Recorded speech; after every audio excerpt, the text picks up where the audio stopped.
Greetings, ladies and gentlemen, and welcome back to the Sonic the Hedgehog 2006 Let's Play. No matter where we go, all we see are ruins. How can this be our future? How could it come to this? What's this ominous freeze mist? If I eliminate that guy, will our world be saved? The day of disaster. Here are my records of this event. This was when Iblis was freed, and his flames were released into the world.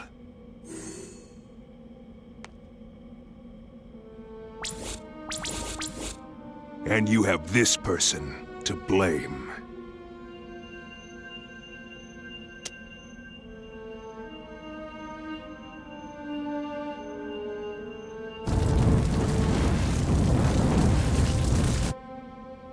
I see it! So that blue hedgehog's the Iblis trigger? Blue Hedgehog. I'll send us back in time to the point when the Iblis trigger was alive.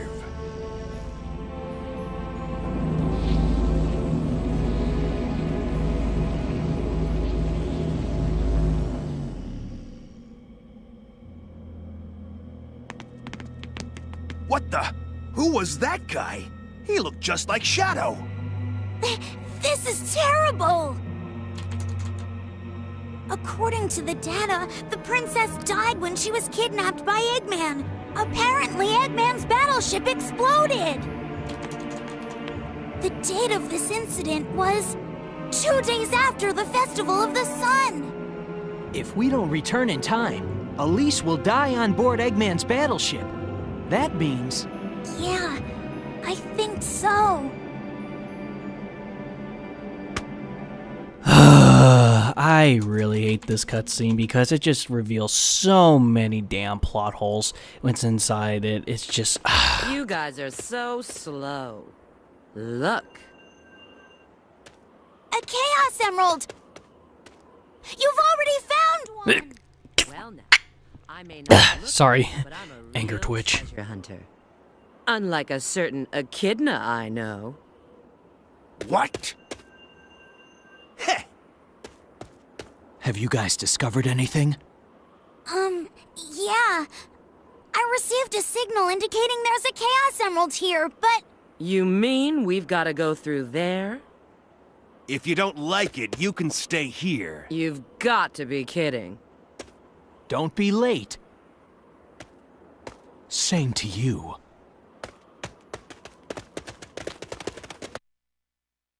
Okay, so it seems like we got a little bit of more background on our pal Silver the Hedgehog. So, as we can see, oh yeah, there's a humongous shortcut here that you can take. But if the camera is good with you, then you'll be a-okay. But now, since we got a little bit more backstory with Silver, we see why he has a bit of vendetta against our blue blur friend here. Apparently, this Shadow lookalike came out of nowhere and pretty much gave him all this information he doesn't question whatsoever, and he just pretty much shows Sonic photoshopped in a fiery background, say, oh, he's definitely the Iblis trigger and everything like that. This guy Mephiles just shows him, you know, Sonic in a fiery background, like, oh, this is him. But yeah, his name is Mephiles the Dark.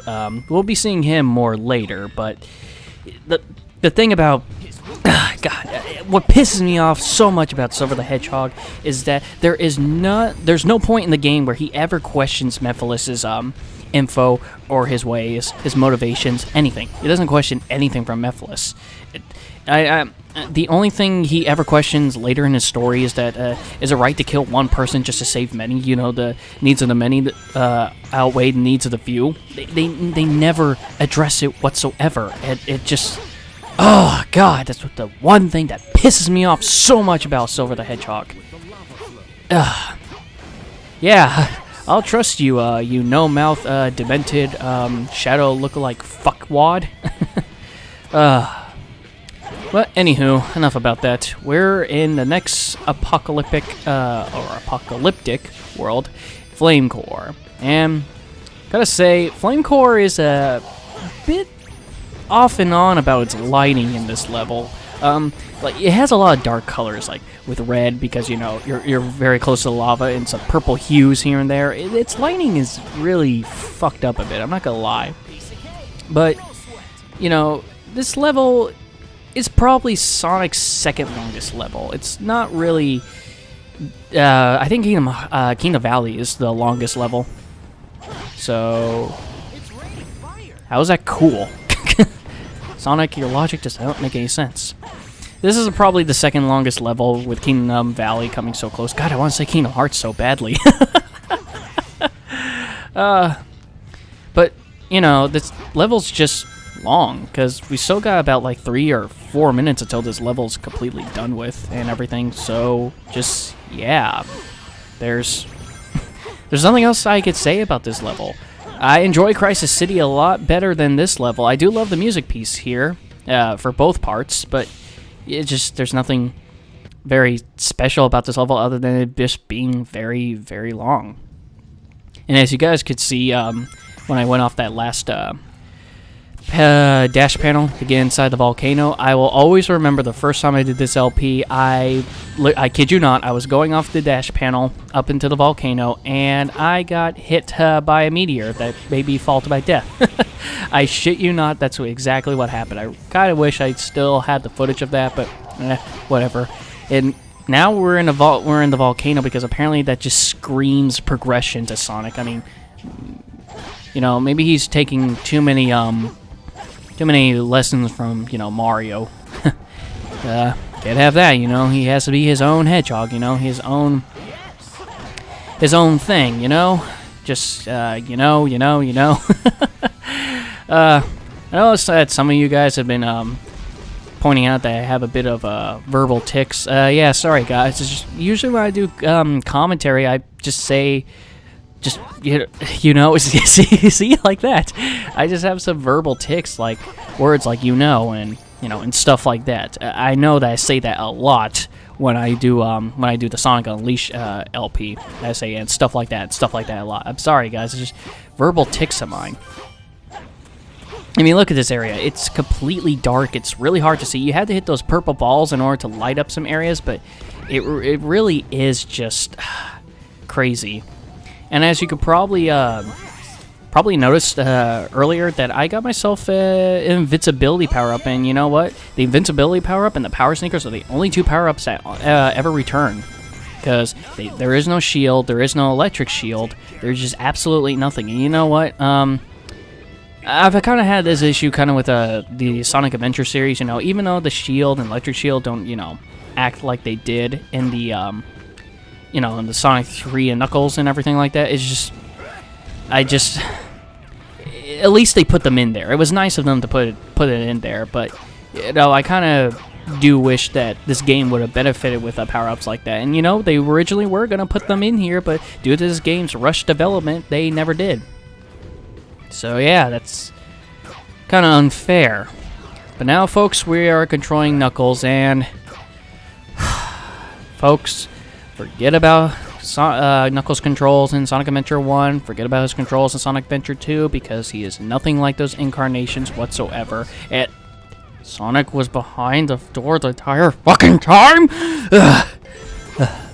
Anywho, you know, Knuckles is just so abysmally...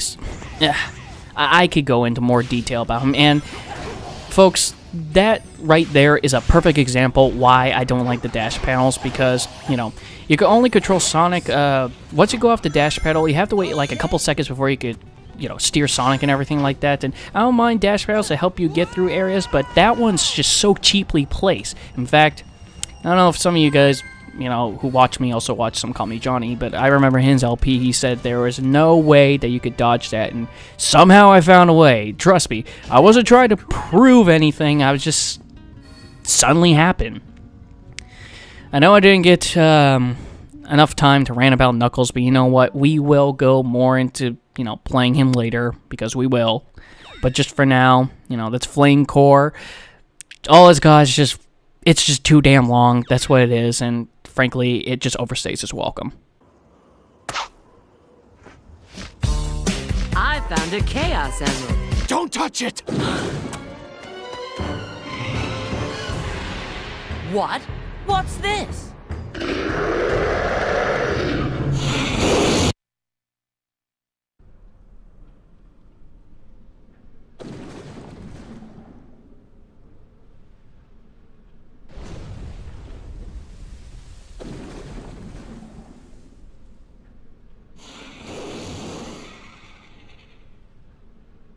I would like to point out that I like how Shadow lets Rouge get close to the emerald, even though he did sense a dark entity, you know, coming out, but he still let her go. I found that to be quite hilarious. But folks, here's our next battle, or next boss battle, Iblis, and not gonna lie, I'm kind of disappointed. He's a giant fiery tapeworm, some kind of worm or something.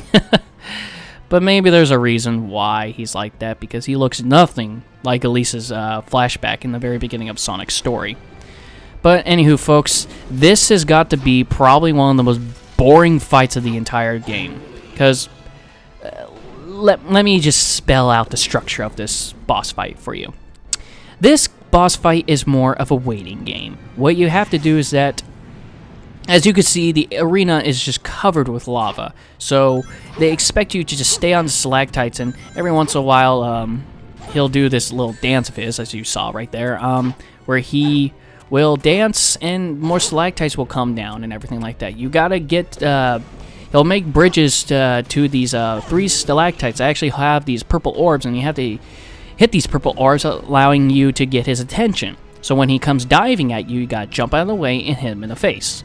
Simple as that. But just the problem with this whole fight is that it's just a waiting game, and you will definitely not get an S rank on your first time. To see, the strategy I'm using is that I'm abusing the hell out of those invincibility frames just to get to the damn orbs here. And since the homing attack is like I said, I think back in part 4 that you can home attack on rails and everything like that. It's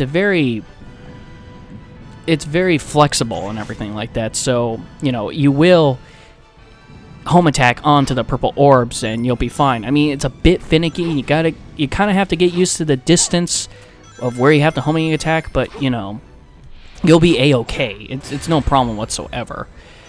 So yeah, you just have to keep doing that a lot, because 1 minute and I'm already like 2 minutes and 13 seconds inside the fight, and I probably only would have hit him probably once. Seriously, it takes that long just to get to his face. So, if you use the same strategy as I am, you're not going to have any problems whatsoever. So once you get his health to 3/4 down, he won't fall for that trick again. Yeah, an AI being, smart, ooh, it's not that big of a deal. But, he won't fall for it, and he'll throw meteorites at you. Pretty easy to dodge, even though I did demonstrate it very well. And you have to wait till he charges you, and booyah, he's dead, and there you go.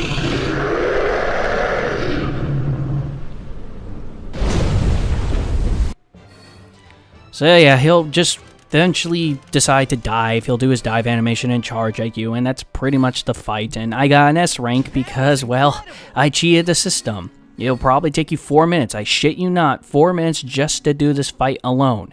And that's just way too damn long. The structure of the fight was just so horribly executed. It's a rush game, I know that, but seriously, how did something like this get the green light? Seriously, but that's the Iblis boss fight.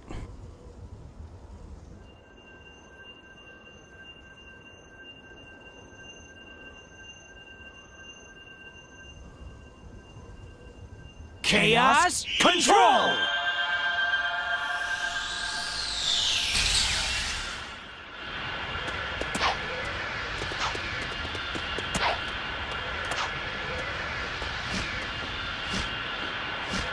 Huh, I wonder what they were staring at. Maybe till Shadow's story. Ow! Looks like we made it back in one piece. Where did Shadow and Rouge go? Did they appear someplace else? Those two can take care of themselves.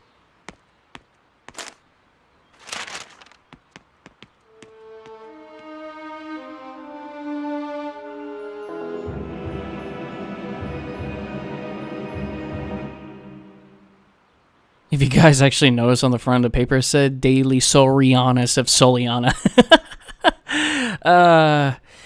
Sorry to say, that's a really Oriental stereotype thing because, you know, I guess they just can't pronounce their L's for some reason. I don't know why, but they just can't. I don't know. But anywho, folks, now since we're back in the present, we will continue on with Sonic's story. Probably figure out where Eggman is currently at this point and where he has Princess Elise, because I guess she's probably kidnapped again. Who knows? Judging by that bitch's track record, it's definitely a yes. So until then, guys, I will see you for part 6.